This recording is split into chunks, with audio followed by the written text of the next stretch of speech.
All right, hello, and thank you for tuning in. So, a lot of questions today on Instagram when I announced the live feed that got a lot of questions about gut health. Ooh. And so I figured we can talk about gut health a little bit and get kind of a handle on what creates gut health and what causes bad or poor gut health in the first place, and some of the consequences of having less than ideal gut health. Because what science is coming to find is that a lot of the conditions that were previously blamed on other things, or a lot of things that people complained about that were that were kind of dismissed, or it was said like, oh, it's all in your head, you're just hysterical, you're just crazy, you don't know what's happening with your body. A lot of that stuff is now, we're going back to it, and they're like, oh, okay, so maybe you're not crazy, maybe it's just that you have like gut dysbiosis, or you have other issues going on. So some recommended reading, if you haven't seen my favorite book recommended reading videos that I put out about a month ago, I would highly recommend that because I mention a few of my favorite books. A couple of those, one that you might have seen in the thumbnail though, is this one, Gut Bliss, and that's by Robin Chutkan, Dr. Robin Chutkan, and I messed up on her name in my favorites video, but this book is amazing if you have complaints, like GI complaints that you can't really get nailed down or figured out. It's just like, oh, I'm just bloated, oh, I'm just a little constipated, oh, X, Y, and Z is going on. This book gives you some really good explanations. It is a little bit basic, it's like, oh, eat fiber, or, oh, have some psyllium husk in a couple of times a day, and, drink at least a liter of water, and I mean, that's all, I'll think of that as very, like, basic stuff that I'm already doing, so it's not, I won't say that the recommendations are super helpful. There's also, like, the whole time you go through, and it's like, plant fiber is so important, plant fiber, plant fiber, plant fiber, and then it's like, here's a recipe for flank steak. I get kind of irritated with that. But, anyway, several of the questions that we got on Instagram, I will bring those up just right quickly. Okay. Sea Goddess asked, could you talk about your favorite things for gut health and my opinion on taking apple cider vinegar as a probiotic? So, gut health, my favorite things for gut health is, it's the same thing that all of the experts say, which is like plant fibers, plant fibers, plant fibers. And they keep saying it, but then their recommendations fall a little bit short. So the thing that I've found most important for my own health is making sure that I include like lots of legumes in my diet. My digestive system really loves sweet potato fibers. Like, if I include sweet potatoes in my diet on a regular basis, I consistently feel amazing.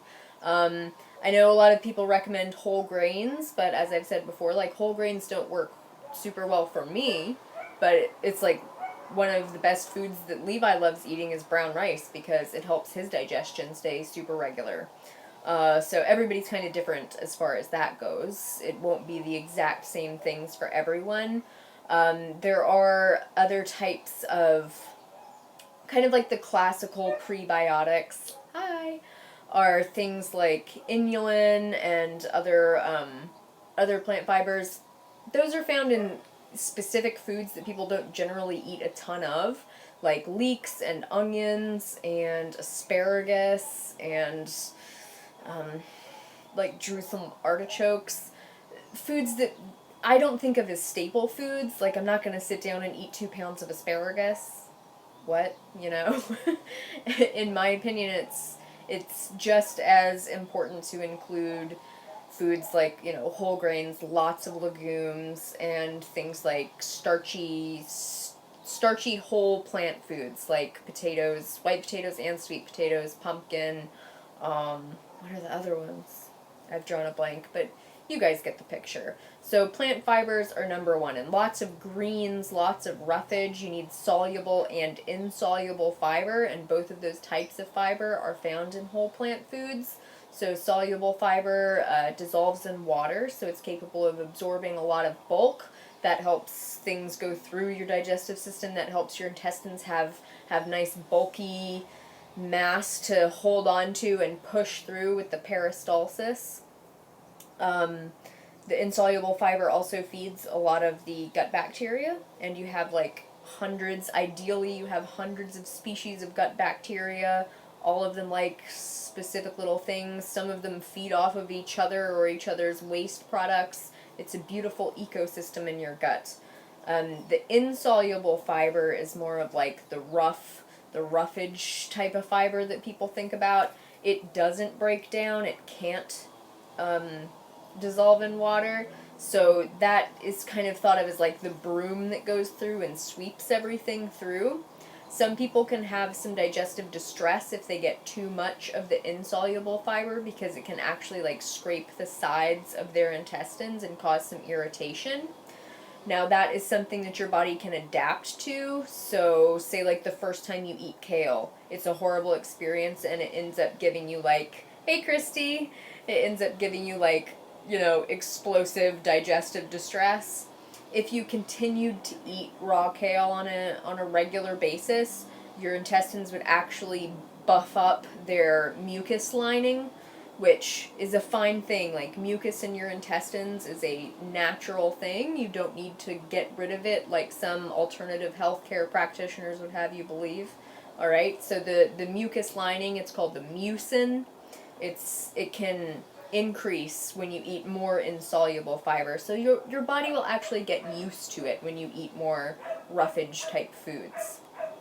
What else was I going to say about that? Oh, and as far as like the mucus lining, some gut bacteria can actually feed on that lining, and it can be a source of nutrients and sustenance for them. So it's important that those bacteria get food, like get fiber food, and they have the fibrous plant matter that they're able to feed off of, because you don't necessarily want them feeding off of your gut lining, your mucin, because you need that lining to protect your immune system cells and your immune tissues from that bacteria, because you don't want them to overstimulate each other. Okay, that's a subject we'll get more into in a minute. But the beneficial bacteria that you're feeding, it's really amazing how the body interacts with these bacteria and how the relationship is so symbiotic with many species. And so when we're eating the plant fibers that feed that bacteria, the bacteria are taking it in, and then they're actually pooping out their waste products, which are short-chain fatty acids. And these short-chain fatty acids can be absorbed by the cells of our intestines. Specifically, right now I'm talking about like colonocytes. The cells of our large intestines are colon. And that actually powers those colonocytes. So it keeps them nice and healthy and active. And the short-chain fatty acids can stimulate the muscle lining around our intestines to encourage peristalsis, which is the wave-like motion of our entire digestive systems, which keeps everything moving through. So it's really important that you have these beneficial bacteria, because they affect our body in so many ways. We're still learning all of the ways that our bodies are affected by these bacteria, and how our immune systems are regulated by these bacteria. Because a lot of people who end up having issues like asthma, eczema, psoriasis, chronic fatigue syndrome, they actually have, it's found that they have, generally speaking, been treated with several courses of antibiotics in their lives, which have affected their gut microbiome in negative ways. Because if you don't have the beneficial gut bacteria in your intestines that you need, then your immune system won't be properly trained. So the beneficial gut bacteria are constantly interacting with the immune tissues that surround the gut, because the gut is one of the places in your body where you have the most immune activity, since you're, taking in things from the outside world that could be potentially dangerous. And so what's been found is that the beneficial gut bacteria have a tendency of interacting with the immune system in a way that helps to downregulate the immune system. So it encourages the immune system to produce more T regulatory cells, and T regulatory cells are the cells that actually decrease an immune response. So say you get a cut or something, all of a sudden blood and fluids are rushing to the area, you have immune cells rushing to the area, it gets swollen and puffy, it gets red, you have a bunch of white blood cells controlling all the bacteria that are getting in there. And then once the acute situation is under control, you'll have an influx of T regulatory cells. And those T regulatory cells help to calm the immune system down, because white blood cells and other immune cells, when they attack something, they kill it by using substances like hydrogen peroxide, which not only kill the bad stuff very effectively, but it also harms our own tissues and can eventually create inflammation and damage, right? So you want those T regulatory cells to come in when the acute phase is over and say, okay, everybody calm down, you can clear out, we don't need so many of y'all around, like, you can go. And that's an equally as important part of the immune system as the acute reaction that initially comes and saves us from, life-threatening bacterial infections, that kind of thing. So if we don't have enough of these T regulatory cells that have been, trained by the gut bacteria inside of our intestines, then you end up having issues where the immune system can be hypersensitive. So you end up getting a lot of allergies and eczema and autoimmune diseases and that kind of stuff. So with people with autoimmune diseases, a lot of times they come with leaky gut as well. And the leaky gut is a term that's used when the mucin, the mucoid lining, isn't really up to snuff. And in addition to the mucoid lining being a little bit degraded, you also end up with the cellular junctions of the cells of your intestines end up getting a little bit loose. And that could be because they're not getting fed with enough short-chain fatty acids from the beneficial gut bacteria in your intestines, right? It can be a lot of things, but that can be part of it. So you end up getting these gaps, and then things can get through and irritate your immune system, and then your immune system gets really worked up, but there aren't enough T regulatory cells to try to get it to calm down, and then you can end up with some really big autoimmune issues, right? So it's super important to do what you can to get your gut cells to get nice and strong again and close those junctures and get a nice thick and consistent mucoid lining and all that kind of stuff. Okay, I'm going to check in with the comments section and see what's going on. And as far as for probiotics, I know a lot of people say apple cider vinegar, kombucha has probiotics. A lot of people talk about kimchi and sauerkraut and all of these fermented kind of foods. And I hear mixed things from doctors and the medical literature. Some people really sing the praises of fermented foods, and some doctors say, ideally speaking, let's say I eat some sauerkraut. Ideally speaking, that would go into my highly acidic stomach, because you want a stomach that's really nice and acidic to prevent things like pathogenic bacteria being able to survive, right? So ideally you would eat that, and not much of that bacteria would make it into your gut, right? And then there's the other thing of these bacteria have a lifespan of maybe 20 minutes or half an hour.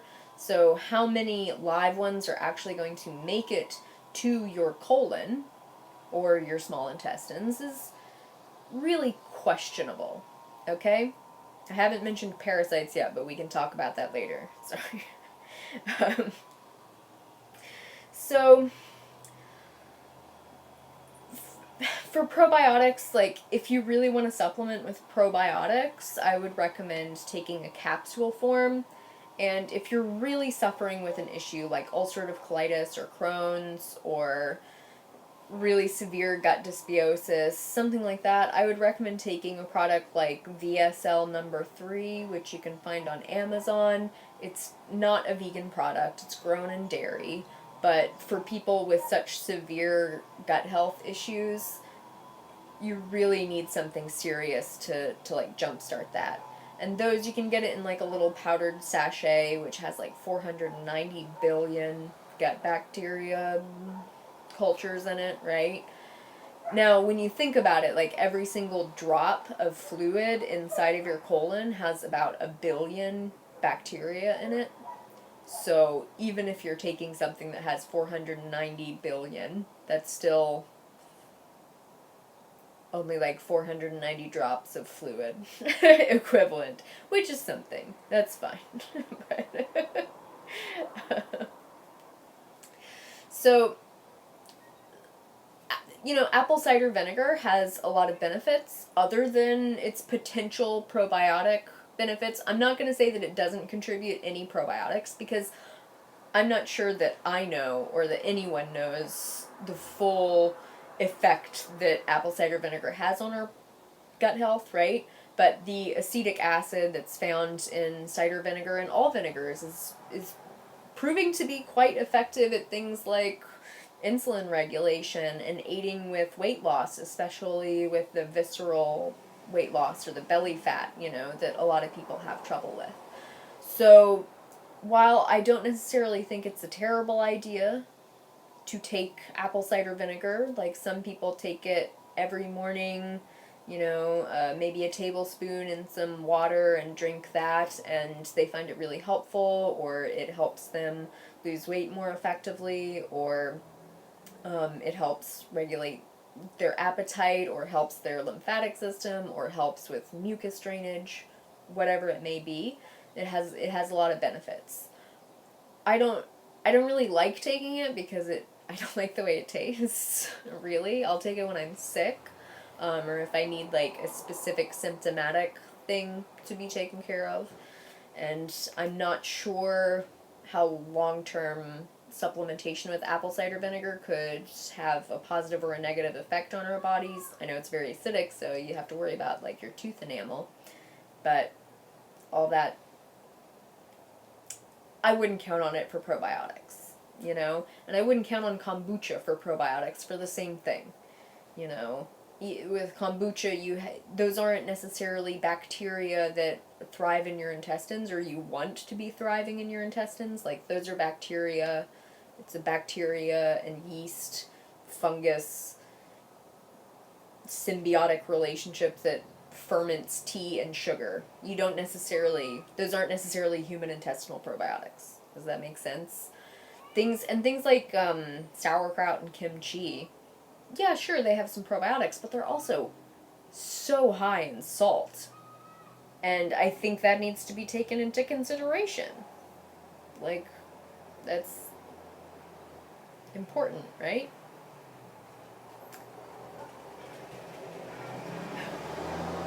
Someone says, my doctor told me to limit my fiber to 20 grams a day and take probiotics and laxatives instead, and she was surprised that didn't work. Why would she have told you to limit it to 20 grams per day? I'm trying to go back and see if there was any... Was that some kind of like, were you having like an issue with gut irritation? Because 20 grams a day is like barely anything. I think the minimum recommendation is like 30 grams a day, and most people in America are getting like 15 grams a day, and that's just ridiculous. That's why we have so many people taking laxatives every day and getting hemorrhoids and diverticulitis and all kinds of stuff. So I would definitely recommend eating more fiber. Obviously, I'm not a doctor. I'm not your doctor. I don't know what you're being treated for. But 20 grams a day is ridiculous. It's probably my neighbor's dog barking. Sorry. Okay. I'm going to try to keep this, like, focused on gut health for the most part for, let's say, like, the first half hour or so. But we will... I'll open it up to some more questions after. Okay. Sydney says, "Hi, I'm whole foods plant-based, however, everything I eat bloats me. I've tried various diets, elimination, etc., and foods that are supposed to help with bloating. I'm constantly uncomfortable. Thank you." Okay, so bloating it can be caused by so many different things. So it can be really, really hard to pin it down. What I do like about this book, which I happen to have beside me, got it from the library. I've read it several times, but it's about... mostly about, like, bloating and what can cause bloating, and it can be so many different things, and she has a lot of different recommendations as far as, like, hormonal health, or utilizing certain medications, or certain herbal medicines as well, some teas and such, which can be diuretics. A lot of the time with persistent bloat, it can be down to a hormonal thing, or just like, or it could be parasitic. I see a few people talking about the parasitic cleanses.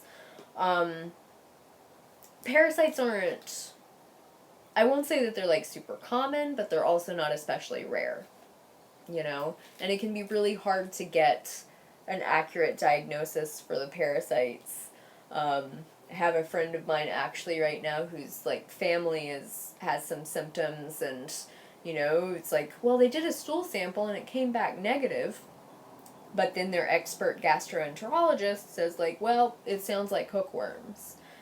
So it's like, the stool sample came back negative, but then the gastroenterologist says that it sounds like it's parasites. And even in this book, she talks about how it can be really hard to get a positive diagnosis for the parasites unless the sample is sent to a specific lab that it specializes in finding parasites. So, and I mean, from the research that I've done and from the experience that I've heard from other people, getting rid of parasites is insanely difficult. And when you think about it, when we were evolving and running around, and even perhaps eating each other's poo, like gorillas do, who knows what proto-humans did, really? I shudder to think. But we probably weren't free of parasites. Like, being free of parasites was probably not something that ever entered the possibility for evolving humans, you know? It's like, when you... I'll bring up gorillas again. Like, gorillas eat their own poop a lot. And when gorillas eat their own poop, oftentimes you can, like, visibly see the parasites wiggling around, or the egg cases, and they just eat it. And they're heavily infested with parasites, and yet they're quite healthy. I'm definitely not advocating that people go out and get parasites purposefully. I'm just saying that, like, a completely cleansed system is kind of an unusual thing. There's also the theory, it's called, like, the good friends hypothesis, where people who suffer from autoimmune diseases and asthma and allergies, those are traditionally the people who come from, you know, like, upper middle class, well-to-do homes that are very clean. People who are using hand sanitizer all the time, and people who are like, oh no, I'm not going to touch the grocery cart because it has germs or it might have parasites on it. Like, very clean people who are, generally speaking, free of parasites, you know, they traditionally have much higher levels of autoimmune diseases and allergies and such. And some studies have been done where they take people with bad autoimmune diseases and they actually inoculate them with parasites like roundworms or hookworms, and boom, it improves their symptoms. So there's theories and hypotheses that parasites could actually be something that, like, humans evolved having and our bodies are prepared to have. Now, obviously, there are a lot of negative symptoms associated with parasitic infection, which I'm sure you know, when we're eating a standard American diet and we are not healthy and we're exposed to tons of chemicals and then we get a parasitic infection, like, that's when it's going to be pretty damn devastating to the system, right? A person that's like healthy and eating a healthy diet who's potentially exposed to parasites, like, the likelihood that the parasites are going to actually be able to, you know, make a home in their digestive system or have a significant impact on health is much lower if the person is generally speaking healthy. Now, obviously, you know, if I'm talking about parasitic infection and how we evolved, it's you know, it just gets into survival of the fittest, where it's like, well, you know, 50% of babies are meant to not make it to being adults, so I won't even go there. But parasitic cleanses, like, if you want to do it, obviously the toxic drugs and stuff that the doctor would give you, I would be really bummed if I had to go there and take those shitty pills, you know, those poisons, essentially.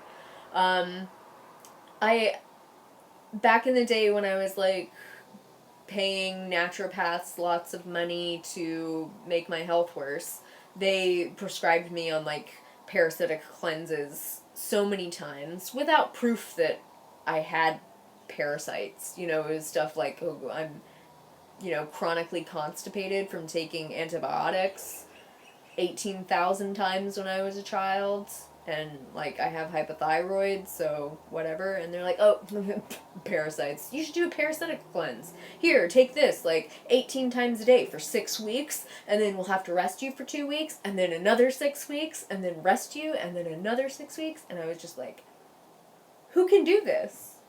And the more I think of it, the more I'm like, nobody can do this. And that's how they get you, right? Okay, anyway. This is the book I recommended, Shelley. In case, sorry you missed it. Even if you have to eat each other's poo. Lindy, I was talking about gorillas. Sorry. Okay. Yeah. And I know a lot of people, and I don't necessarily disagree with it, like, oh, hey, you know, take some garlic, take some wormwood, take some valerian, take some of those other parasitic cleansing herbs for a few weeks every year. A friend of mine who came to visit, she kind of got me turned on to eating papaya seeds every now and then. You know, like, I'll crack open a papaya and then I'll just eat a few spoonfuls of seeds as well and chew them up, which, like, it's not delicious, but I'm like, hey, what the hell? Like, they're supposed to be mildly anti-parasitic, and who knows what's living in there, so we can, you know, flush something out, but I don't have any fantasies about, like, I don't have any symptoms, but it's like, if there are parasites living in there, the likelihood that you're going to actually be able to get rid of them in any real way is quite low from what I've heard. Quite low.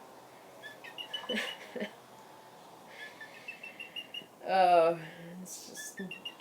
Anyway.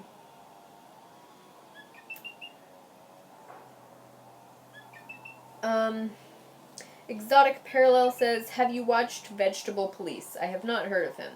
He says that he cured his ulcerative colitis on a raw fruit diet. I wouldn't doubt that. Do you think this is a good short-term diet to relieve chronic constipation and bad digestion?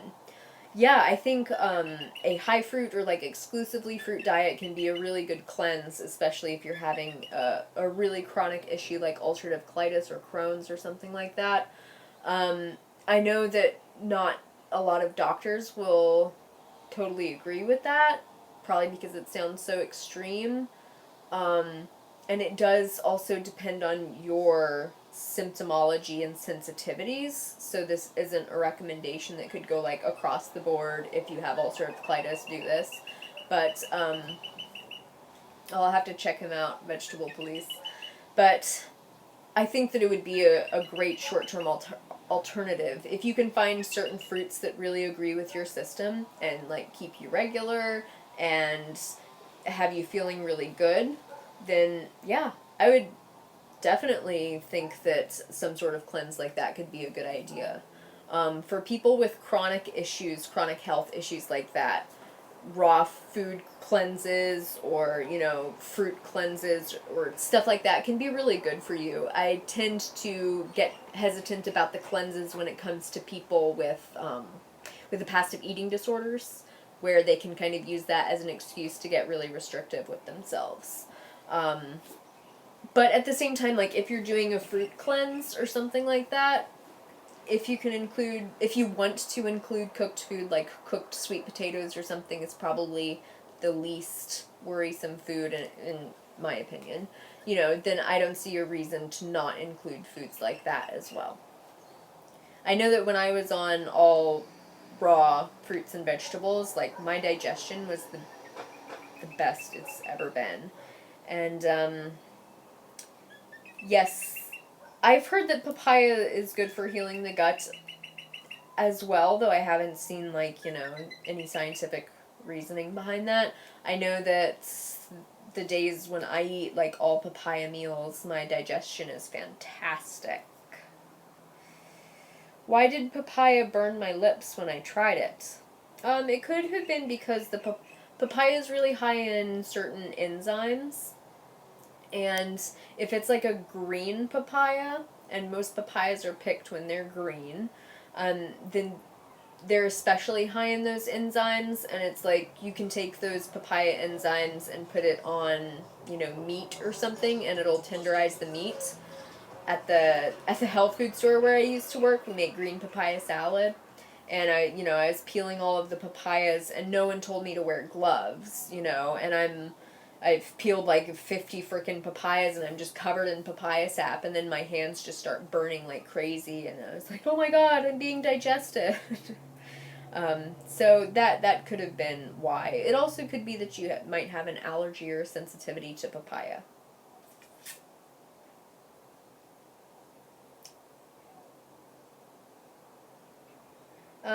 Exotic Parallel says, I'm starting to think that a high-fat vegan diet is healthier than a high-carb vegan diet.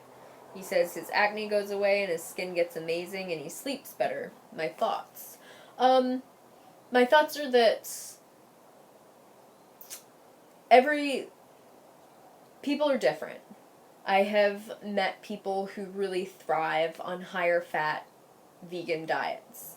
I'm not one of those people, but I won't say that they don't exist. And if you are one of those people who does better on a high-fat diet, then I would encourage you to do what you need to do to eat the type of diet that works for you. I would encourage you to try to reach that diet through whole plant foods, so using avocado and nuts and seeds and that kind of stuff, while also sticking to plenty of fiber-rich plant foods that, if you want to keep it lower carb, then maybe stay away from the starchier foods and stick more to vegetables and stuff. And then include fruits. You don't want to get into having blood sugar issues with the high fat potentially interacting with the blood sugar spike that could be caused by consuming large amounts of fruit. But again, it's it's kind of up to you and how your body seems to work the best. Daisy, have I ever done an enema? I've never done an enema, but I did twice go in and get colonic done. I was 18 and I was still dealing with the hypothyroid stuff, and I was just chronically constipated, and then met this colon hydrotherapist who convinced me that it was the best thing ever to do, and then went in and tried to have it done, but it wouldn't work. She would just fill me up with water and then nothing would come out. It was so fucking bizarre, and it was so uncomfortable. And then really embarrassing too, and then all the water would just come out later, it luckily controllably in the bathroom. And it's I felt kind of flushed out in a way, but it never provided, like, the relief that I hoped it would. And my thoughts on things like colonics and enemas is now that I understand the sensitivity of the ecosystem of the gut, I am disinclined to put things up there unless absolutely necessary. So I would, like, I suggest against things like colonics. Like, we want to flush from the mouth down, not the opposite direction.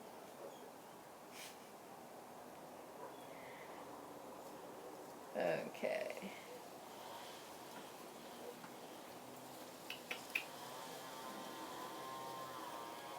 What about kids who are new to the vegan diets? Anything I should avoid giving them? They're 10 and 12. Um,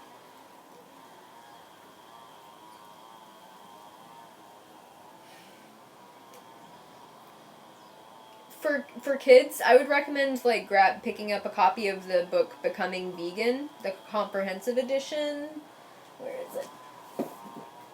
This book, and they have a great section on kids and, like, specific to kid nutrition. I know that kids need higher fat diets. I know that some people really recommend supplementing DHA supplements for kids, so, like, the algae based DHA or EPA supplements would be could be a good idea. Like, I'm not going to say definitively that they need it, but some people say that they do.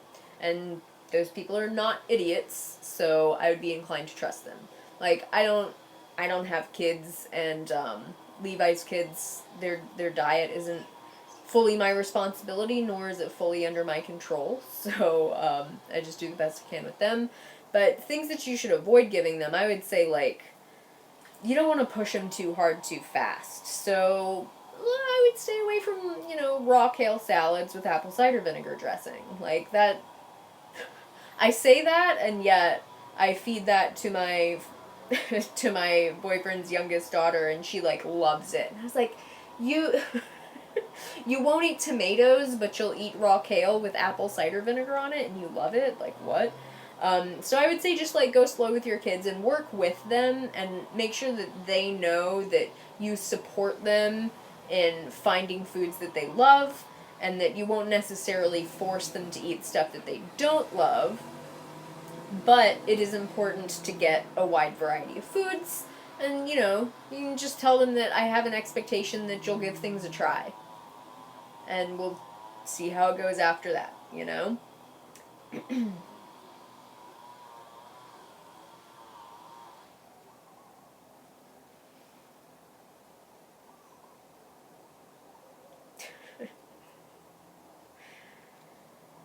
Okay.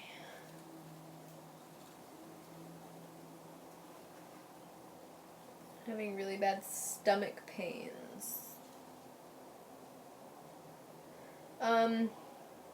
Rachel says, I've been having really bad stomach pains and I feel like I'm doing everything right diet-wise. I do have a Vega protein powder. Would that cause it? It's possible that something in the protein powder, one of those ingredients, could be, like, disagreeing with a certain species of gut bacteria, or it could, I guess the real problem would be that it would be, like, feeding a certain species of gut bacteria, which might be, like, producing gas or something that could be filling up in pockets and causing pain. But stomach pain, it depends where it is in your stomach, and if you can tell me, like, quadrant wise, like, if it's upper right quadrant or lower right quadrant or upper left or lower left, then that can give you a little bit more of an idea. Also, does it happen right after meals or several hours later when you're asleep? Does it happen more often at a certain time in your cycle? Those can all give you some clues as to what could be causing that pain. I know one really, really common cause of pain. It happens after breakfast, then continues throughout the day. Okay. Savannah, yes, colon hydrotherapy can negatively impact the healthy bacteria levels in your gut. Okay, so it happens after breakfast and continues throughout the day. Whereabouts in your stomach is it happening? Because one really common one is in the lower right-hand quadrant of the stomach is the ileocecal valve, and that is the valve between the small intestine and the large intestine. Sorry, and when it comes, it has like the small intestine goes into the large intestine, and it's kind of like a big pocket right there, and then your appendix is kind of hanging off the bottom. But this valve can get easily irritated by insoluble fibers. So that's the type of plant fibers that don't get that don't absorb water and get bulky and soft. Those are the ones that are more like the scrub brush or the broom that sweeps things through. So common causes of that would be like, flax seeds or chia seeds can be really irritating. Sometimes it can help if they're ground up, but some people are more sensitive. Things like corn. I know a lot of people are sensitive to polenta. Popcorn is a big one. Like anytime I eat popcorn, I end up having a lot of stomach pain. What are the other ones? Kale, raw kale or cabbage can do it just because it's so tough. But it can be different for different people, and it could also be due to a food sensitivity. So like some people are really sensitive to nightshades. So when they eat things like potatoes, tomatoes, eggplants, and there are a few other nightshade vegetables, you'll have to Google it. I can't remember off the top of my head. But, they could end up having some stomach pain with that. If you keep having it, like, it's not a bad thing to get checked out by a doctor, and they might be able to tell you, like, oh, you could be having this issue, or, oh, you have pancreatic cancer and you're dying. No, I'm just kidding. That's you never know. But yeah. Let me check and see.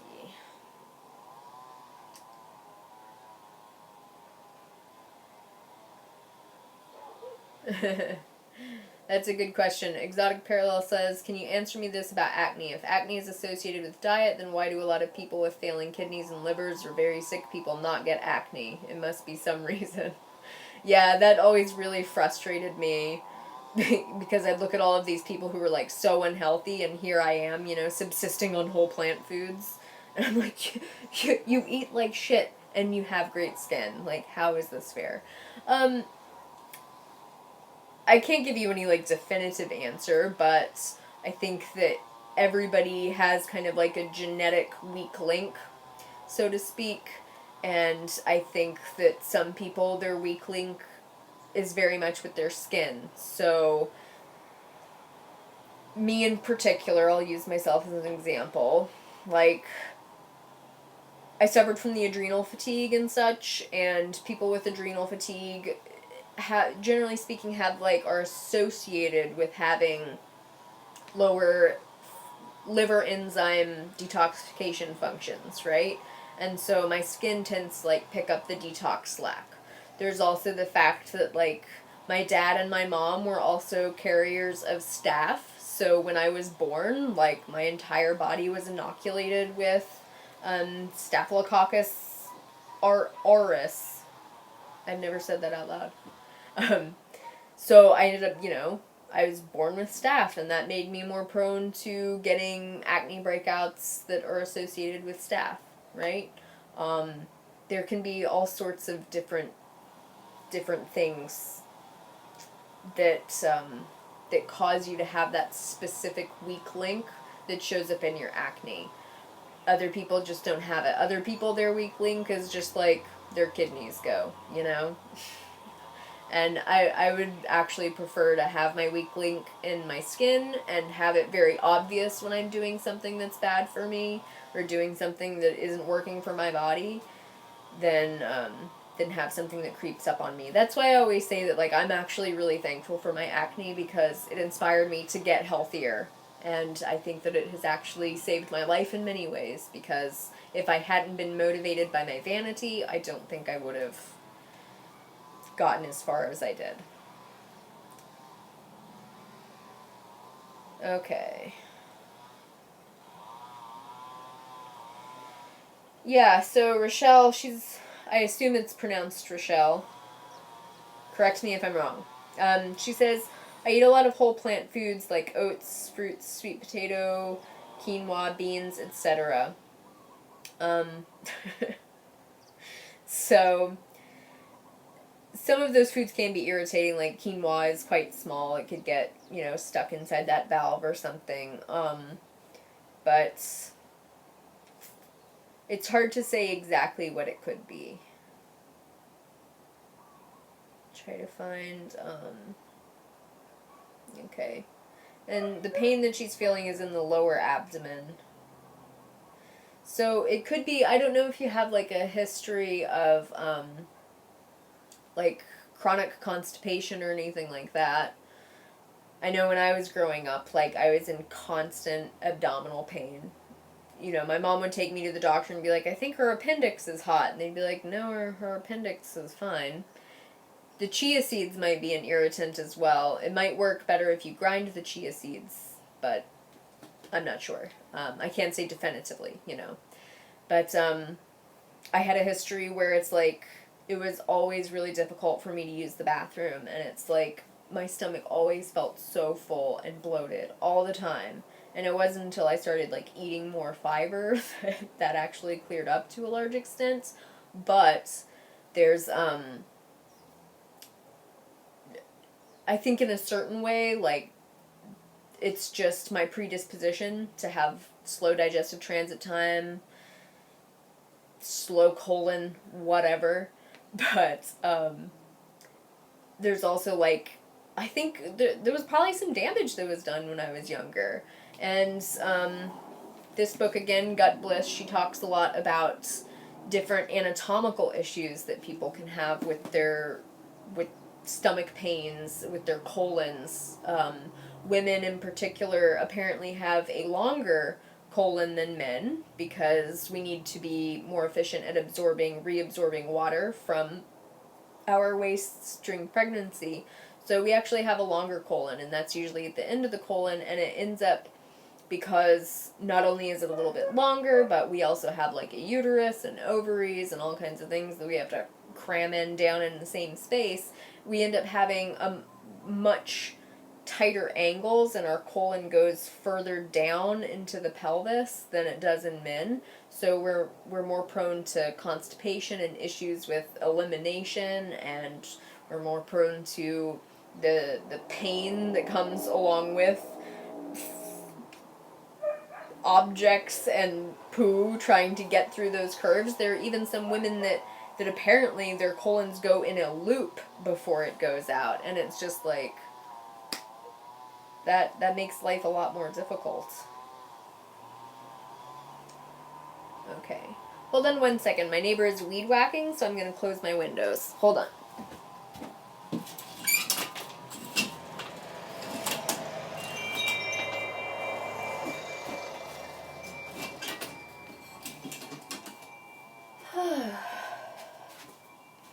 Okay. All right.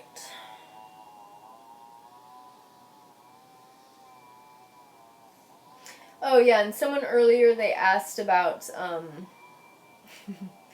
someone asked about getting off of antibiotics and what they should do. So it depends what the antibiotics are for. Like, if you have a life-threatening infection, don't stop taking your antibiotics. Like, you want to continue and take the full course of antibiotics that's recommended by your doctor. Some people, like this lady, says to really talk to your doctor about if you really need the antibiotics, if you can shorten the amount of time that you're going to be taking the antibiotics, and if your doctor has prescribed you antibiotics, quiz them, like talk to them. If it's antibiotics for acne, I know that someone asked that question on Instagram, that they were on antibiotics for acne and wanted to think about getting off of them. Could they just stop taking them? I'm not a doctor, so I can't give you medical advice. If it were me, I would probably just stop taking them. And then I would go in and I would see my doctor and I would quiz them on how the hell they ever thought it was okay to give someone antibiotics for acne after, what we know about gut health.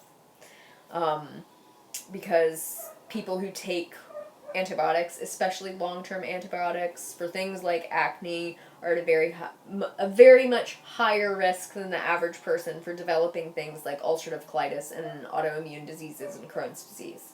So I would get off of those antibiotics as soon as you can. Talk to your doctor about that. Ask them about other options. Ask them about, I don't know, I would ask them why they ever put me on them in the first place and if they have good malpractice insurance.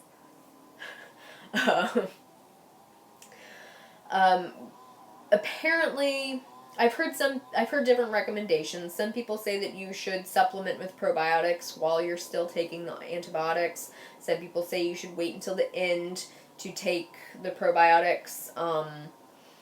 Ideally speaking, I guess you would take them while you were taking the antibiotics too, just to keep any pathogenic bacteria populations from really blooming that could potentially be resistant to the antibiotics.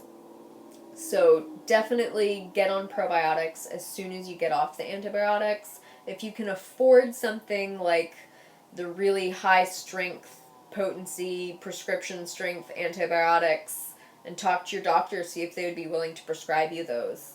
I would see if you can do that. Like the ones I mentioned earlier, the VSL number 3, they're not vegan, but they are on Amazon. You can get them delivered to your house and take those. They're very high potency. They can help you to bounce back a little bit faster.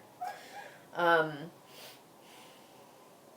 than that, you can also include fermented foods in your diet, although like we talked about earlier, whether or not fermented foods are really gonna do too much is questionable, but hey, like, they're probably not gonna hurt you. I was gonna say something else. Oh yeah, prebiotic fiber. Just making sure that you're eating really well. You might notice as you start to come off the antibiotics that you're having really strong cravings for sugar and sugary foods.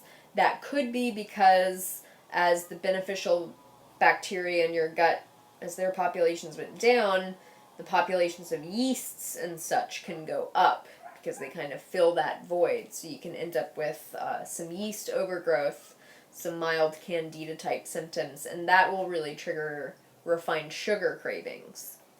So as much as you can resist those cravings and try to replace it instead with whole plant foods, lots of vegetables and vegetable fibers. Some people argue about whether or not fruit and fruit sugars really feed candida. If you're super worried about it, you can go on a lower fruit diet and try to stick more to veggies and starchy veggies and sweet potatoes and such, but you don't have to. I supposedly had candida overgrowth. That was one of the treatments that my naturopath was doing for me. Parasites and candida. And all the symptoms mysteriously disappeared when I went on a high-carb, low-fat, essentially all-fruit diet. So I don't necessarily buy into the whole fruit feeds candida thing, because all of my symptoms that were associated with candida, which could have had other causes too, but associated with the candida overgrowth that I was suffering from, that all cleared up on a very high fruit diet, so I don't necessarily buy that. Coming off antibiotics, what else would I do? I would probably go out and cover myself in dirt. Because I've been reading more about that too. And all, like the ammonia oxidizing bacteria that's in dirt, apparently it just lives there and it's really good for your skin. Now, I've also been reading about, like, hookworms and stuff, so I don't know.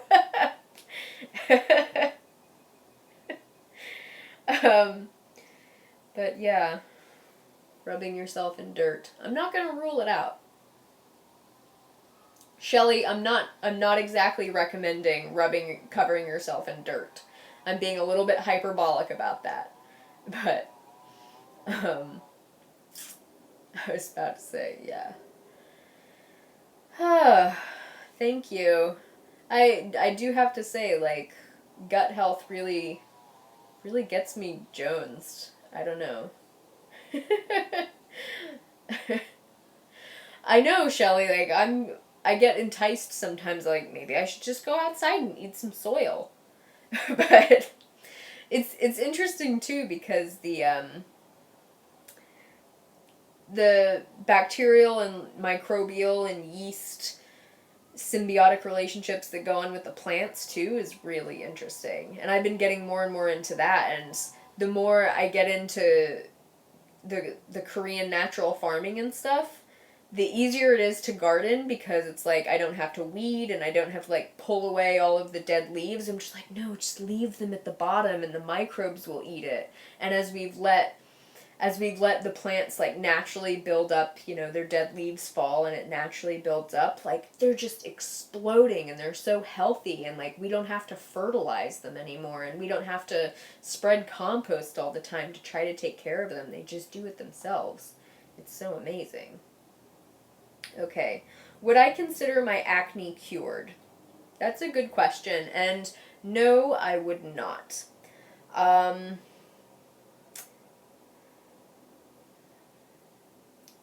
My skin has not been great since I was like 9, and it's definitely a genetic thing. My older sister, she's 4 years older than me, and to the best of my knowledge, because we don't speak, but to the best of my knowledge, like, she still suffers from acne, and her acne was very, very severe. And she had to live through that severe acne, and nothing but respect and I won't say pity, but like I empathize and I feel for her so deeply for having to live with that. But to the best of my knowledge, like she's still dealing with it. She's 4 years older than me, which makes her like 32 now. So it's like the acne, my mom always told me, oh, I had horrible acne until I, reached 18 and then it went away. And so I was kind of expected like that it would go away once I reached my late teens, but it didn't. It continued, and in some like it got worse at times and better at times.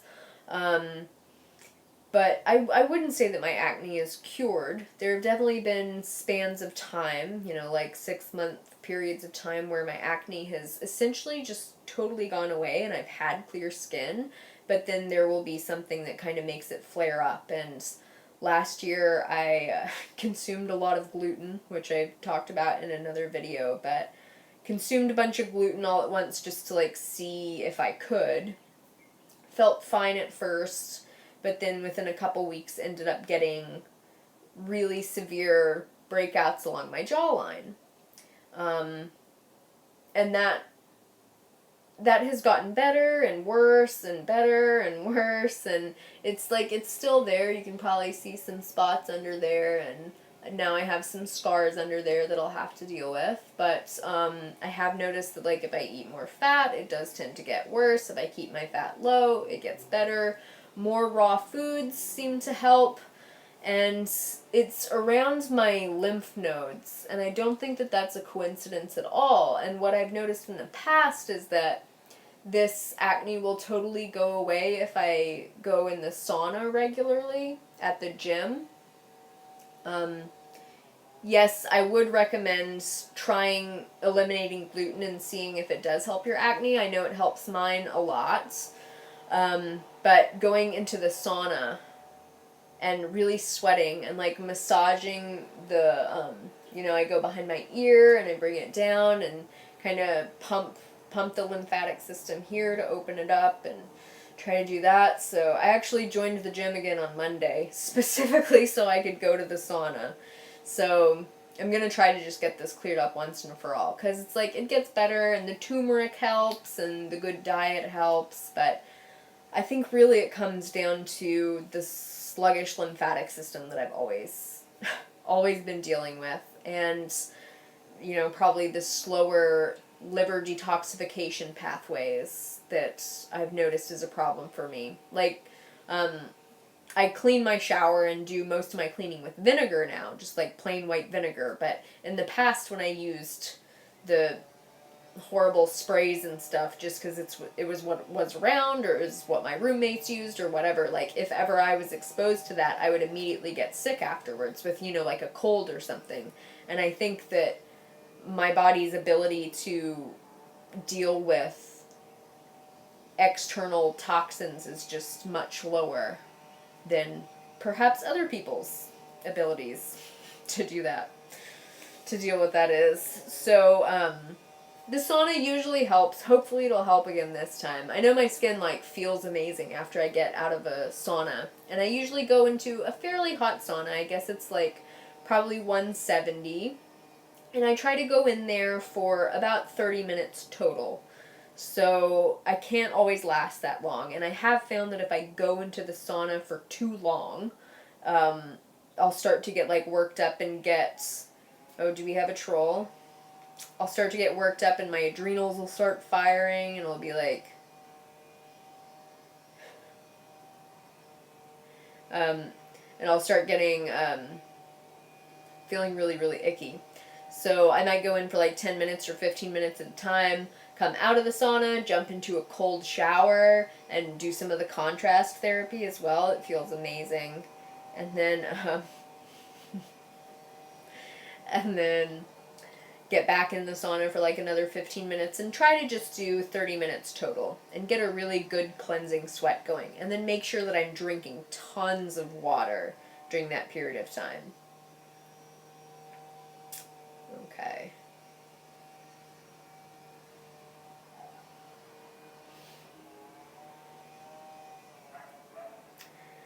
Exotic Parallel says, I believe the reason vegans still get acne is because blood sugar spikes trigger that mTOR that is so linked with acne. So a vegan cuts out the major causes like dairy and meat, but keeps the sugar.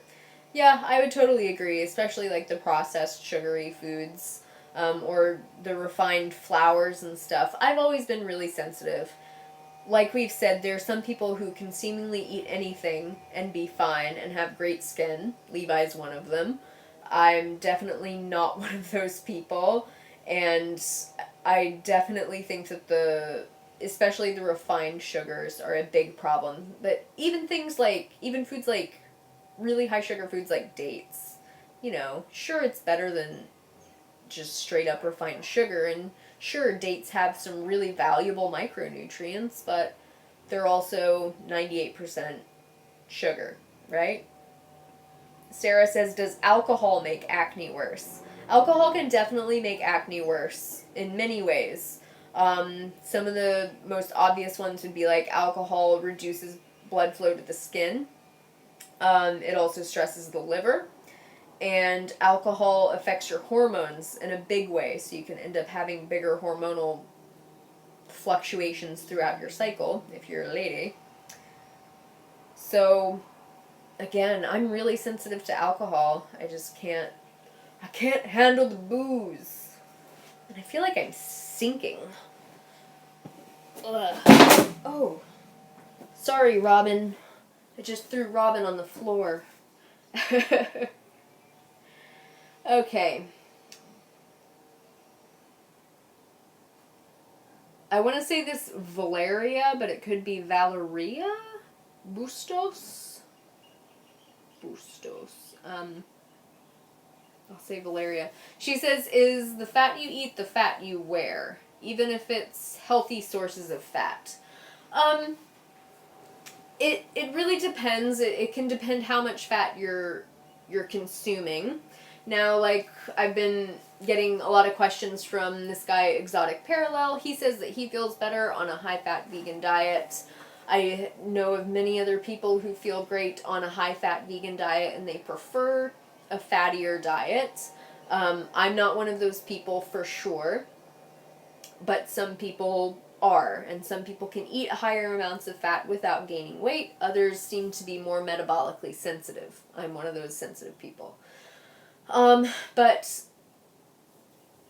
I think it was radioactive studies. I can't remember exactly what the study was, but I know the primary study that was done, and is usually cited when it comes to the fat you eat is the fat you wear, is It was done at the Veterans Home in Los Angeles, where they took biopsies of people's body fat and then carbon analyzed it to see where it came from. And it was like, oh, this person eats a lot of chicken. They have chicken fat in their ass. Or, you know, this person has olive oil fat or whatever. And so, in many ways, like, the fat that you eat can be the fat that you wear. Fat is very efficiently taken from dietary fat into body fat. So you only end up losing like 3% of the caloric load in that transference, and the fat is essentially taken in the form that you ate it in and deposited on your body. Now, you do need healthy fats, so I'm not advocating, and I don't know any person who's like responsible or informed who advocates a no-fat diet. This is just a naturally low-fat diet, and we're eliminating things like oil, refined fats, grease, hydrogenated oils definitely get taken out, trans fats, you know. So it's not a no-fat diet. Like, I'm still eating 10 to 15% of my calories from fat, and that comes from avocados. That comes from the fats that are naturally found in things like whole grains, sweet potatoes, vegetables, fruits. They all contain small amounts of fats. I eat plenty of seeds and nuts. Sorry, motorcycle. So, in my opinion, it's more wise to try to get your fat sources from whole plant foods as much as possible. I hope that makes sense and answers your question. Yeah, okay, someone brought this up because we were just talking about acne and my acne, and she says, well, I guess you time your videos perfectly because your skin always looks flawless every time I see you. And that's a good point, because right now, I'll turn this around for you. So this is the light that I have on me. So that is a ring light that I made myself because I didn't want to pay $400 for a piece of shit light that was going to break after 6 months. Hold on one second. And so between the ring light and the overhead lights, and I position myself perfectly in the room so that I have the window right in front of me and a window on that side, and sometimes I even have a light reflector over on this side so that my face is lit in a flattering way. So that's definitely part of it.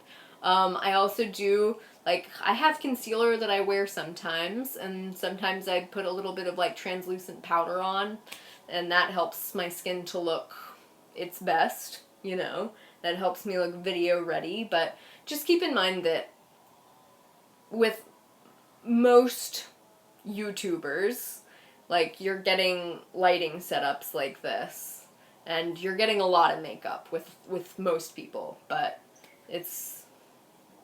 don't feel bad about yourself because you look at your skin and it doesn't look like my skin on this video, because, like, my skin doesn't even look like this in real life.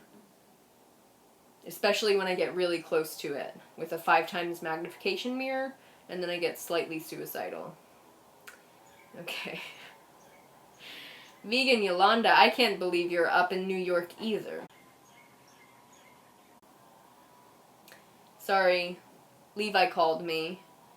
And then it just restarted the live stream. Okay. Well, I appreciate that you still think I look amazing. I think I look amazing too, but it's definitely not, I mean, real skin is not perfect. Like, you can see my pores. I have blackheads in some places, and, you know, I got some pimples in places too. Hi, I see that you called.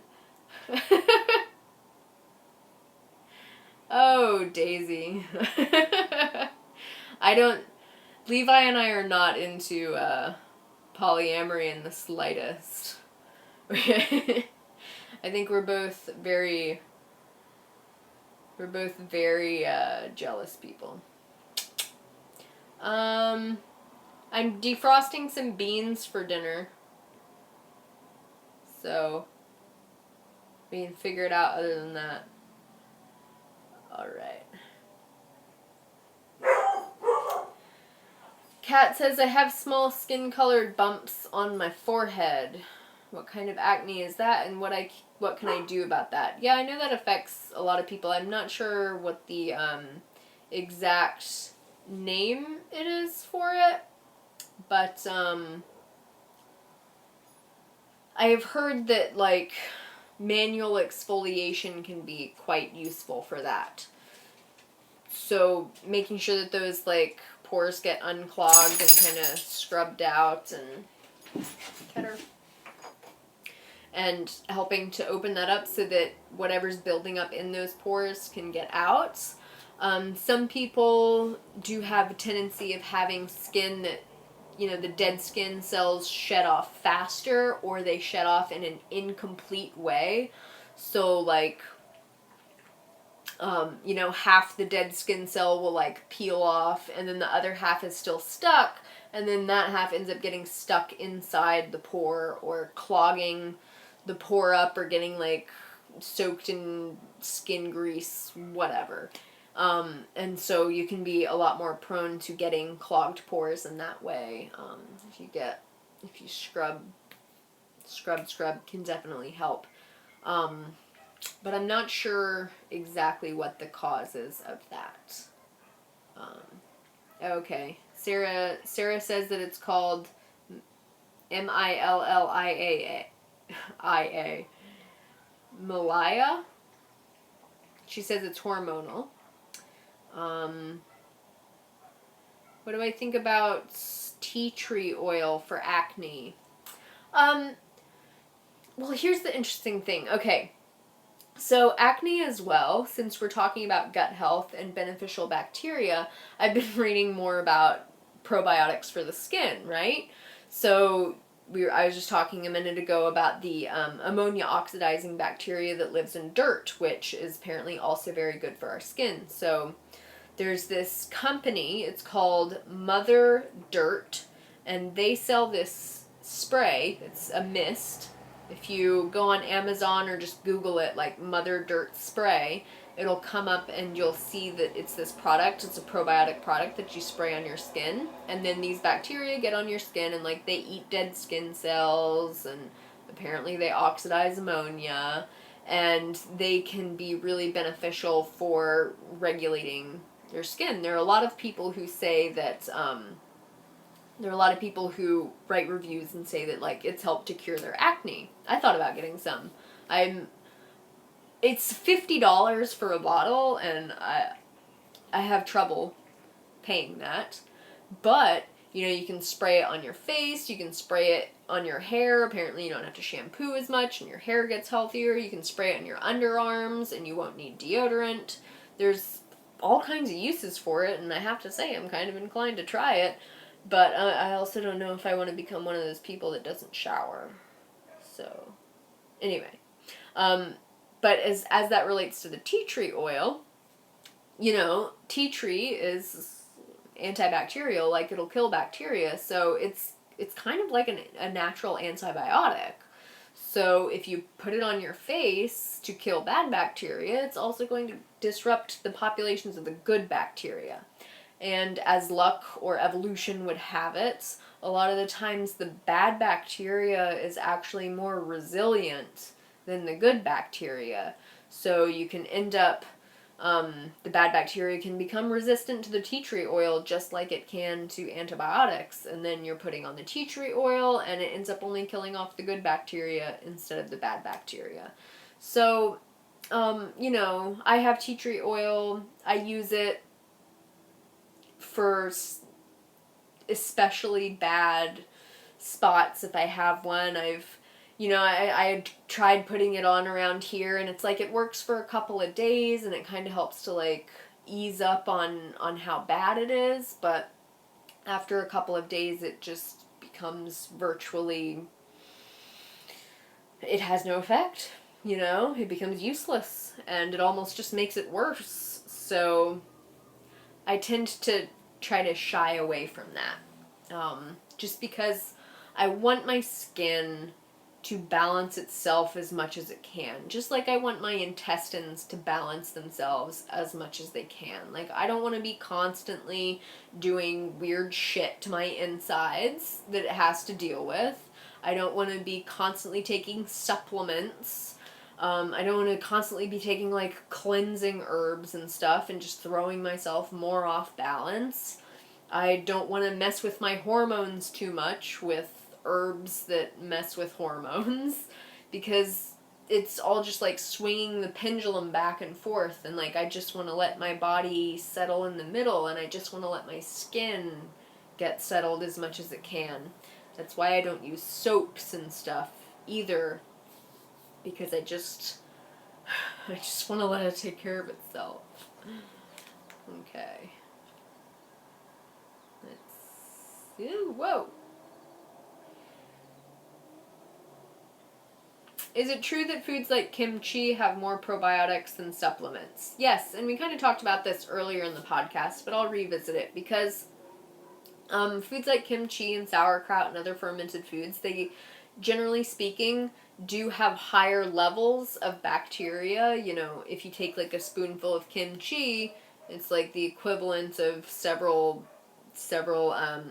pills of probiotics, you know, because it's so rich in bacteria. But the problem is that when you eat that, if you have a healthy stomach, your stomach is highly acidic and it's going to kill the vast majority of those bacteria. Whereas if you take a probiotic capsule, that capsule is designed to make it all the way through the gut and get into the gut before it opens up and releases those bacteria. So I was talking about it earlier, like I don't think that fermented foods are necessarily bad, although you cannot always guarantee what kinds of bacteria are growing in these fermented foods, and you can actually end up exposing yourself to bacteria that create toxins.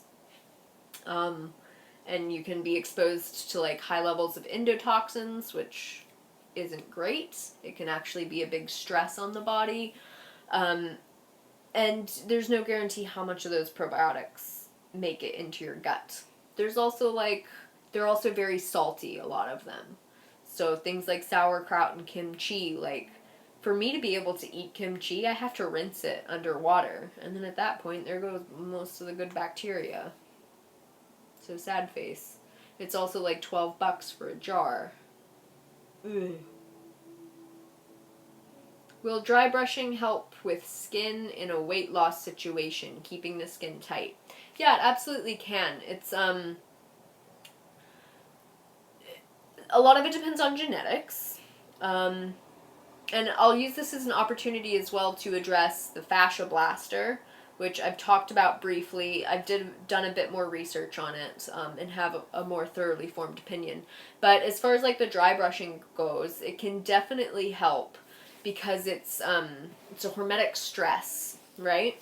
And hormetic stresses are stressors that are initially produce a stress response, but then that stress response is then eclipsed by like a beneficial response. So when you dry brush, and let's say, you know, you're losing weight around your stomach, if you dry brush the area on your stomach every day, you know, go in little circles and massage it, and, you know, my dry brush, it has not only the brush side, but also wooden little knobblies, and I use both on my skin, because I've gained and lost, like, the same 20 to 40 pounds several times, so my skin had a little bit of elasticity issues. Not a lot, but a little bit.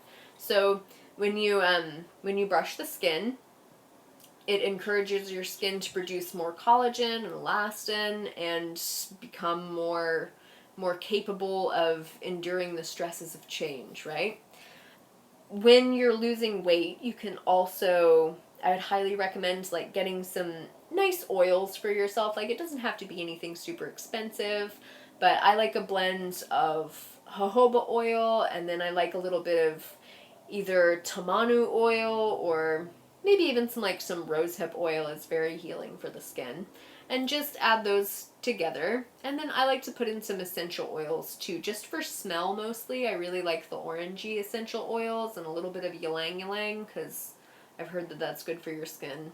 I don't know. I'm not an essential oil expert, but I add those two in, and then I use that, and I get quite greased up, you know, and then I'll put it on my tummy or something, and then I'll just massage it back and forth and really manipulate and pull on the skin and like get it. You just give yourself like a really good massage, and you move the skin around a lot. You don't like stretch it. Definitely not painful at all because you're really lubricated with oils, right? But you're just moving it around, you're moving the tissues around, and that increases blood flow, it encourages collagen and elastin production. And I've seen some pretty cool before and afters as far as people who have done that. They've achieved quite a bit of skin tightening. Now, I'll mention the fascia blaster here because I've seen a lot of the before and after pictures, and I've also seen a lot of before and after pictures from people who used it and it didn't work. And it also made their skin worse and saggier and more unhealthy. And as far as I can tell, and I'm basing this on my experience as a massage therapist as well, there are some different types of people with different types of skin and connective tissue. And I've noticed that there are some people who have like thinner skin, who have weaker connective tissue, and they're like really prone to bruising. Their skin is often pretty translucent, like you can see the veins. They're really prone to getting the veins up along the skin, especially in the thighs and stuff. They're really prone to, when, you know, the fat that's underneath their skin, like you can really feel it. They're prone to, not necessarily cellulite, but just like, you could easily like pinch off their fat, right? And it's obvious that it's fat. Like, oh gosh. Sorry, Levi just got home with the girls. But then there's the other type of body type, and I'm this other type of body type where I pinch my fat and it's like, it's difficult to differentiate it and get it away from my muscle. Like, it's thick and it's like well formed and very substantial, is I guess how I can describe it. With people with my body type, like I have very thick connective tissue. I'm not prone to getting the veins under my skin. I will get cellulite, but it's a very firm cellulite. And there are people that I touch in my massage practice, and it's like, they are, you know, they're obviously overweight, and that's fine, like, no judgment about that, but it's very firm, and it's like, and their skin is still very, taut. Even if it's, like, stretched out, the skin is still very taut and thick. Other people, the skin feels very thin, and it feels, like it's easier to stretch out. And I don't say any of this with judgment, it's just what I've noticed. And what I saw on the Fascia Blaster website and in the reviews that people left is that the people with a body type and like a skin and connective tissue type like mine tend to respond really well to the Fascia Blaster. You can see the lady who invented it. I think her name's like Ashley Black or something. She has my kind of body type. Yeah, you can come in. Where it's like really thick connective tissue and really firm skin and fat. And she responds really well to the Fascia Blaster because her connective tissue is very resilient and thick and strong. The people with the other type of body type who use the Fascia Blaster, I think they're more prone to just damaging themselves more and breaking down their connective tissue further with such a violent activity. So for the people who don't have this kind of, you know, thick connective tissue, who wouldn't respond to that kind of violent activity, I would recommend doing something more just like manual massage that I described earlier with all of the lotion and stuff where you just massage your skin. It's really hot in here. Levi's here. I think they're done weed whacking. I can open the window. Yeah. Oh, I'm just about done. Oh, this was awesome. How's your drive? Pretty good. How's it, guys? Okay, I have comments on my phone. I don't know where it went. So you can see in there too. Oh.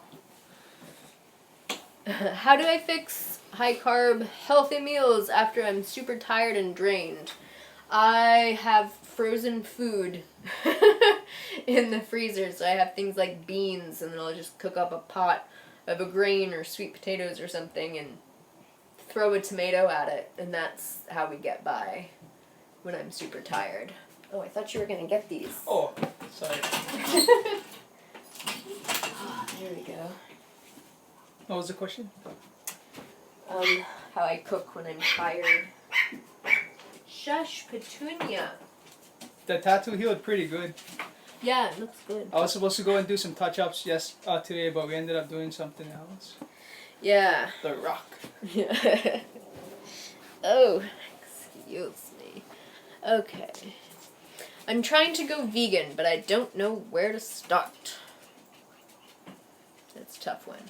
Alright, well, a lot of people recommend, and I also recommend, to... you kind of start with... Shush, Petunia. You start with one meal, so, like breakfast is probably the easiest one, and you just try to get that one done. So, like, what are you going to have for a vegan breakfast? Like, I'll have some fresh fruit, I'll make myself some oatmeal, or I'll make myself some homemade granola would be really nice, and then you can just make a ton of it and bulk up on it. What do other people eat for breakfast? I know you can make, like, really healthy banana pancakes and stuff, and we just started making healthy banana oatmeal cookies, which are health food cookies. Health food, I love it. But I would say, like, work on one meal, and then once you have one meal down, you can try and see how you can fit lunch in, and I'd say focus mostly on, like, crowding out the bad stuff with good stuff. So, replace a few times a week meat that you're eating with beans or legumes. Work on, like one dairy thing and replace it at a time. So replace your dairy milk with some kind of nut milk or something. Replace your yogurt with a plant-based yogurt. And you can do it slowly. Like, some people like to do overnight big transitions, and if that's what works for you, go for it. But most of us go slower. Try out different brands, try out different varieties of things, see what works for you. But really focus, like I said, on crowding out the bad stuff with good stuff. So filling up your plate with vegetables or fruits in the morning, or fruits for lunch if you want fruits. Fill it up with, like, potatoes, sweet potatoes, lots of leafy greens, and focus on getting more into your diet. And then the other stuff will just naturally fall away. Yes, it is still light outside, although it looks like it's going to rain. So, yeah. Alright. Yeah, French toast. That's what people eat. Oh, for breakfast? Yeah. French toast, yeah. Hash browns. Okay. I'm tired now. What? Yeah. Yeah, Pinterest is a great idea. I've never actually used Pinterest, but apparently people love it.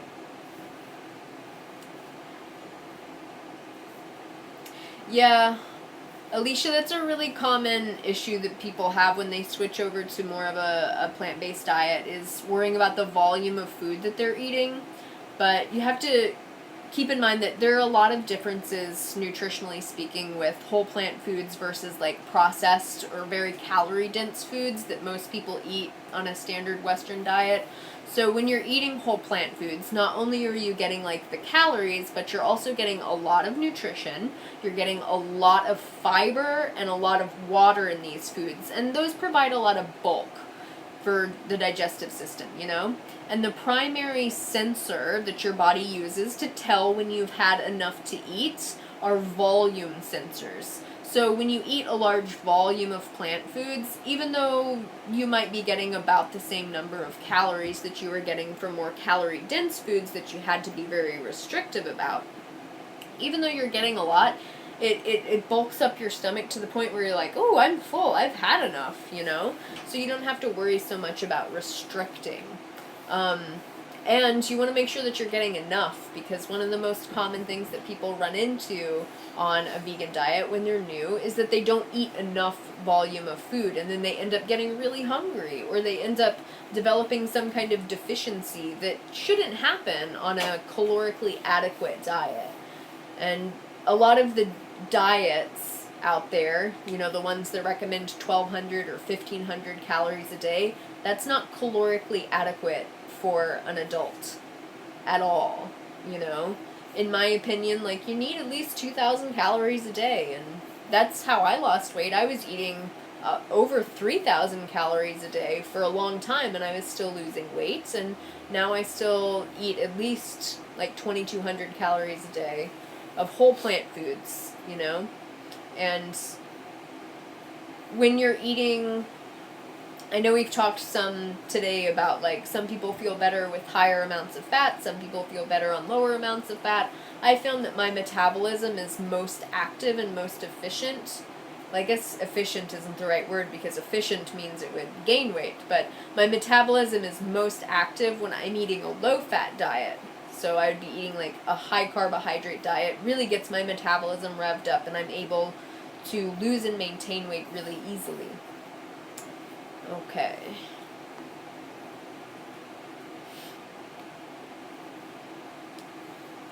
Okay, I'm just going to answer a couple more questions. Dorothea says, I just did a round of antibiotics and need good probiotics. I watched your video on it, but I still don't get how much lacto and bifido I need for them to be effective. So any amount of probiotic that you take is going to be better than nothing, pretty much. There are products that, you know, you can get that are like, you know, critical care, that have upwards of 100 billion probiotics per dose, and that's great. But as we discussed earlier, like, that's still kind of a drop in the ocean when it comes to the amount of bacteria that are actually in your intestines. So I would say don't stress out too much about trying to get the right product, and just worry about taking it regularly and making sure that you're eating lots and lots of prebiotics along with it, so focusing on the whole plant fibers, like whole plant foods full of fiber. Okay, let's do one last question. Oh, cool, and she's in New Zealand too. I want to pronounce it right. Alicia? Okay, well, thank you, and all the best. All the best to you. All right.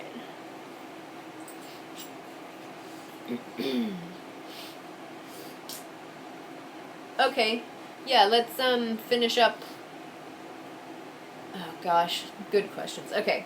Holly says, did you already talk about prebiotics? I've always wondered about the difference between pre and probiotic and when to take them. Yeah. So probiotic is the actual bacteria that you take, you know, in the supplement, or that's found in fermented food. So a probiotic is the bacteria.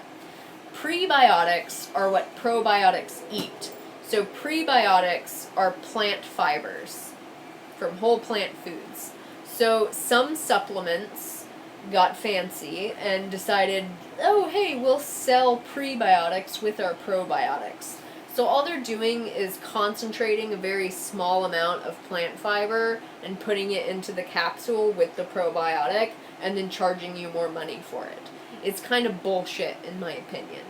So the prebiotics, you can get as many prebiotics as you can fit in your face just by eating fiber-rich, whole plant foods, all kinds of different prebiotics. Does that make sense? So the prebiotics, you don't have to worry about taking the prebiotics. Ideally, you'll be eating your prebiotics, you know, 3 to 4 times a day. And then if you want to take probiotics in a pill form, you can. Some people feel better taking probiotics for several months, or even indefinitely. Some people do better. But I recommend, like, if you can, you know, get off the probiotics just to save yourself money, really, and focus on the prebiotics, because your digestive system will breed the probiotics if there's enough food for them. Okay. Can you do a sexy tablespoon video, please? We filmed one last night. I just have to edit it. Okay. You look tired. Are rice noodles still good for you as part of a whole foods diet, even though they're still processed? I mean, it's a refined food, so we have them maybe like once or twice a month. If you wanted to have them like once a week, I wouldn't complain at you. But it is a processed food, so ideally it's not going to be one of your staple foods, but it's definitely like one of my cheat foods, you know? Does that make sense? It's not a food that I beat myself up for. And if you love them and they're just like making your life worth living right now, enjoy your rice noodles, but they don't have their prebiotics. So it's better if you get something that has lots of fiber in it. Gotcha. Yeah. Okay. You gotta do a retreat at some point. Thinking about it. I want to get the ebook out first, and I'm just terrible at getting things done, apparently. Okay. One last question.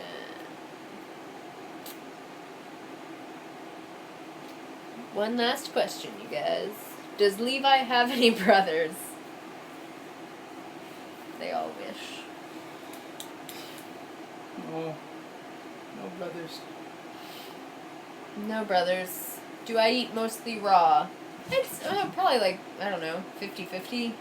Like, breakfast is usually raw, you know, bananas, berries, either eaten or blended. I do green smoothies every now and then, bananas and kale usually. And then lunch is usually just leftovers from dinner with some salad that's left over. And then dinner, we have a big salad and some kind of other thing. Okay. That's how my day goes too. Yeah. Yeah, so I don't put too much of an effort into being totally raw. Although I've thought about it, but it's a lot of effort. To be perfectly honest. Okay. I'm hoarse again. Alright, last question. My best friend is vegetarian, but she thinks she couldn't be vegan because her nut allergy and she loves eggs. Advice? Well, I actually didn't eat nuts for the first 7 years that I was vegan. I just didn't really want them, and I still don't really eat them. I have seeds every now and then, and if she can eat some seeds from time to time, seeds are actually very good as far as omega-3 precursors go and such, so I don't think it's a problem. It was never a problem for me, just that I didn't want to eat nuts. What about you? What about me? You think you could survive without nuts? I have. You have? Peanuts. As far as the eggs go, I understand, like, a poached egg is probably the one thing that I actually miss from my diet, but I would say, like, if she goes vegan except for eggs, that would be cool, and then maybe she can work on the eggs one day. Yeah. You know? But eggs are totally bad for you. Eggs are pretty... All the cholesterol? Yeah, all the cholesterol and stuff is pretty shit. It's like, Yeah. it's just bad for you. And trying to understand that, like, understanding the health consequences. Yeah. There's no real nutritional benefit of eating eggs. And then you have to think about where your eggs came from and where that chicken came from. And then what really does it for a lot of people, the censure, is that an egg is like a chicken's period. Which is, gross. So, I didn't want to end on that note. Yeah. But to be honest with you, I thought every egg had a chicken inside. Not unless it's fertilized. I know, I didn't know that until... At which point it's like, it's the reproductive waste of a bird. And that to me is even grosser. Like, the reproductive waste product of a bird. The calcium-covered reproductive waste product of a bird. And I'm supposed to eat that for breakfast. I did eat that for breakfast for a long time. I used to eat eggs a lot too. Yeah. Even So, after I knew it was bad for me. I thought they were good for me for a long time Well, because my dude. naturopath told me to eat them. One My- of my coworkers, he's like almost my age, and he asked me like, "Wait, you don't eat eggs?" And I told him no. Help, I'm addicted to vegan ice cream. Dude, I just bought 3 fucking... Him too. You just bought 3? Oh, You mean like you bought a third one? yeah. See, you think it's bad for you. The vegan ice cream that we like is $10 for a little small Bro, they were container. like $4 like 3 years ago, and all of a sudden they shot the price up to $10. Mhm. So we didn't eat them for about 2 years. Yeah, but we haven't had them for a long time. So what we usually do is the blended banana ice cream, and that's like, it's creamy, it's cold, it's sweet, it's good enough. Yeah, it's pretty good. It's good. Yeah. So, try to go on the nice cream if you can. Okay. I always bring water like I'm gonna drink it when I do this, and then I never do. Thank you guys so much for tuning in. I've had a blast. I will see you guys in 2 weeks for another live stream, and then I have lots of videos coming. I know I don't understand how so little is getting done, even though I've been working. A lot of research, I guess. I don't know. Anyway, thank you guys. Colleen, I have considered writing a cookbook. That's part of what I'm doing. That's part of why videos aren't happening. Okay. Thank you guys. It's been lovely. Lily, are those sticker on your Hydro Flask? Oh yeah, these are all stickers that I added. No fur. Say no to GMOs. Humane meat is yuppie bullshit. Leather kills. Eating meat is fucking up the planet. Eat like you give a damn. And a stingray. Okay. I'll see you all. That's a manta ray. Oh yeah, it is a manta. Sorry. Yeah. Alright. I'm so happy you guys were able to tune in as well. I hope you all go get some sleep. I know we were a little later than usual. Did you kick the bookshelf? I am a little bit of a hippie. But I take it to the gym and I leave it. Humane meat is yuppie bullshit, and then people can think about that while they're working out. Okay. I will hang up. Thank you guys so much. Much love.